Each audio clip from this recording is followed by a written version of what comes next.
Hello বন্ধুরা, আরও একটা রান্নার রেসিপি নিয়ে এলাম। দেখেন, আজকে রান্না হবে আলু ফুলকপি। প্রথমে ফুলকপিগুলো ভালো করে কেটে নিলাম একটা একটা করে।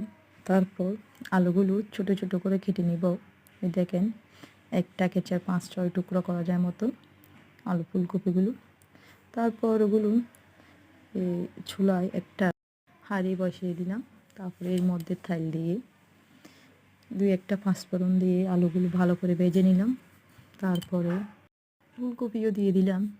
এই দুইটা এখন একসাথে নেড়ে নেব কিছুক্ষণের জন্য। তারপর একটু ঢাকনা দিয়ে নেব, বা ঢাকনাটা তুলে আবার একটু নেড়ে নেব। দেখেন,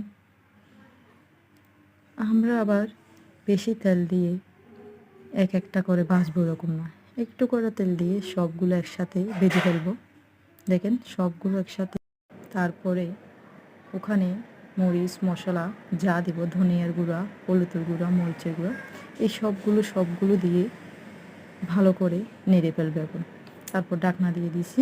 আবার ঢাকনা নিয়ে কিছুক্ষণ পরে ঢাকনা তুলে দেখতেছি আমার প্রায় তরকারিটা হয়ে এসেছে। দেখেন কত সুন্দর লাগতেছে।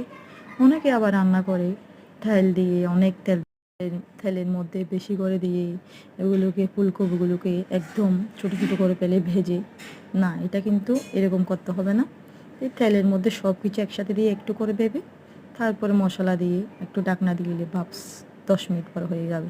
দেখুন আমার হয়ে গেছে। ধনিয়া গুঁড়ো দিয়ে দিছি, ধনেপাতা দিয়ে দিছি। দেখেন তরকারি দেখতে কত সুন্দর লাগতেছে। আপনাদের যদি ভালো লাগে আপনারাও ট্রাই করে দেখতে পারেন।